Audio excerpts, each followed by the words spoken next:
प्रदेश और देश में कोहरे का आतंक है और सफ़ेद मौसम चल रहा है, सफ़ेद आंधी जिसे कहा जाता है, और टेम्परेचर भी लगातार डाउन जा रहा है। इससे संबंधित कई परेशानियां बढ़ रही हैं। कार्डियक अरेस्ट बढ़ रहा है, चेस्ट से संबंधित परेशानियां बढ़ रही हैं, हाइपोथर्मिया लोगों को शिकायतें हो रही हैं। तो इस तरह से क्या सावधानी बरतें, इसको लेकर बात करें। दूसरी, कोविड ने भी दस्तक दे दी है देश में, कोविड के नए वेरिएंट ने। और ये डॉक्टर नेत्रपाल जो देश के जाने माने फिजिशियन है, चेस्ट और हार्ट स्पेशलिस्ट है, तो ये बात करते हैं।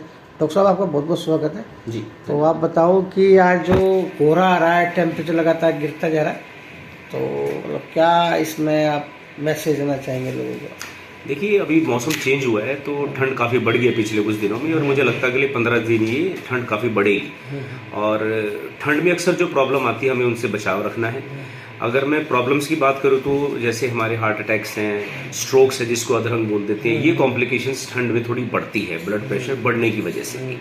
तो इनका तो हम यही बचाव करते हैं कि ठंड से बचे, सवेरे शाम सैर ना करें। स्पेशली हमारे जो सीनियर सिटीजन्स हैं या कोई भी है, सवेरे शाम की सैर से बचें, क्योंकि ठंड के अलावा जो दूसरी चीज़ हमें परेशान करती है वो पोल्यूशन होता है, जो कि बढ़ जाता है सवेरे शाम बहुत ज़्यादा।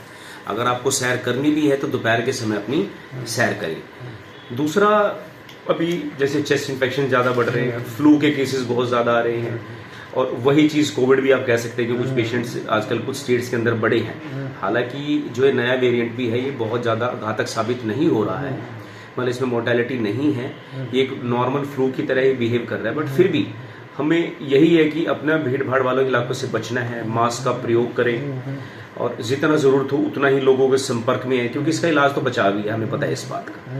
तो जितना भी हम ठंड से बचेंगे, साफ सफाई का ध्यान रखेंगे, मास्क का प्रयोग करेंगे, और खासकर वो पेशेंट जो पहले से बीमारी से ग्रसित हैं, जैसे फेफड़े और सांस के मरीज हैं, शुगर के पेशेंट हैं, ब्लड प्रेशर के पेशेंट हैं, वो नियमित रूप से अपने फिजिशियन के डॉक्टर के संपर्क में रहें और नियमित रूप से अपनी दवाई लें, ताकि इन बड़ी बड़ी बीमारियों से बचा जा सके।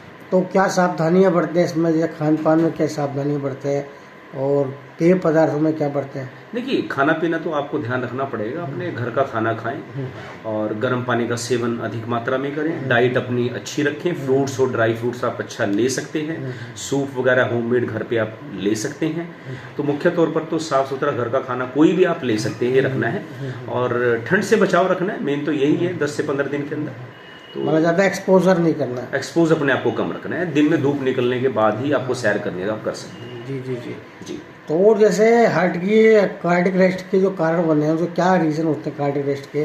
देखिए, इसके कारण बहुत सारे हैं। ठंड उसमें एक मुख्य कारण बन जाता है, जो हार्ट के पेशेंट ठंड में बढ़ जाते हैं। मुख्य तौर पर तो शुगर, ब्लड प्रेशर और स्मोकिंग, ये एक मुख्य तौर पर रिस्क फैक्टर पाए गए हैं। यंग पॉपुलेशन के अंदर मैं ये कहूँगा कि स्ट्रेस भी एक मुख्य कारण है, जिसकी वजह से दिक्कत हमारी सोसाइटी में बढ़ रही है। जी। अभी ये 25 साल के एक लड़के को हार्ट अटैक हुआ, अभी बता रहे कि 8वीं क्लास में एक बच्चा था, उसको कार्डियक अरेस्ट हुआ, अभी कुछ दिन में खबर थी। इस तरह जो अर्ली एज बच्चों को आ रहा है, उसका क्या रीजन है जो अर्ली एज? देखिए, कुछ प्रॉब्लम्स जेनेटिक भी होती हैं। हम उसको हार्ट अटैक नहीं कहते, उसको सडन कार्डियक डेथ कहते हैं, जो कि SCD बोला जाता है। तो सडन कार्डियक डेथ हमारी जेनेटिक्स की वजह से भी होती है। कुछ हार्ट की प्रॉब्लम्स ऐसी होती हैं कि हार्ट के रिदम उसमें बहुत ज़्यादा फास्ट या स्लो हो जाती है, जिसकी वजह से अकस्मात किसी की भी मृत्यु हो सकती है। वो एक रेयर केसेस में आता है, वो किसी के साथ भी हो सकता है।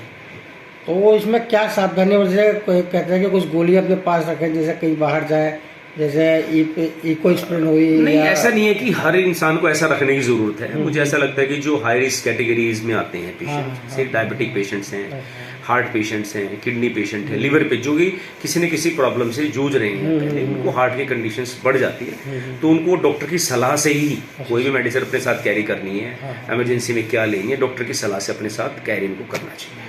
और डॉक्टर साहब, आपका 1 साल पूरा हो रहा है, इसके लिए बहुत बहुत बधाई। आप मैसेज देना चाहेंगे लोगों, 1 साल में आपकी क्या उपलब्धियाँ रही? जी, उपलब्धि तो यही है कि हमारा काम यही है, लोगों की सेवा करना। पिछले 1 साल से लगे हुए हैं, पिछले 10-12 सालों से मैं लगा हुआ हूँ, तो आगे भी यही जारी रखूँगा। जी। तो क्या आपकी मतलब कितने मरीजों को आप कैंप भी आपके लगातार चलते रहे, इस दौरान फ्री कैंप चलते रहे? जी, समय समय पर हम कैंप करते रहते हैं। उसका मकसद यही होता है कि बहुत सारे ज़रूरतमंद लोग हैं, वो अपना एक रूटीन चेकअप जो नहीं करा पाते उनका हो जाता है। बहुत सारे पेशेंट्स जिनको सर्जरी की आवश्यकता होती है, किसी कारणवश नहीं कराते, तो उनको बहुत ही रियायती दरों पे उनका वो काम भी हो जाता है। तो उससे ये बेनिफिट हो जाता है बीच में। नए साल में क्या प्राथमिकता है अपनी, नया साल अब 2 दिन बाद ही आना है? देखिए, प्राथमिकता यही है कि हम चाहेंगे कि हमारे देश की जो स्वास्थ्य सेवाएं हैं वो हर फील्ड में और अच्छा लेवल अचीव करें। हमारे करनाल ही नहीं, हरियाणा नहीं, पूरे देश में मैं चाहूँगा कि जो बेहतर से बेहतर हम सुविधाएं पेशेंट्स को दे पाएँ, हमारा यही उद्देश्य है। नए साल में क्या शुभकामनाएं देना चाहेंगे लोगों को? बीइंग एज ए फिजिशियन मैं यही कहूँगा, धूमधाम से अपना नववर्ष मनाएं। नववर्ष आपके लिए बहुत सारी खुशियाँ लेकर आए। स्वस्थ रहें, खुश रहें। धन्यवाद।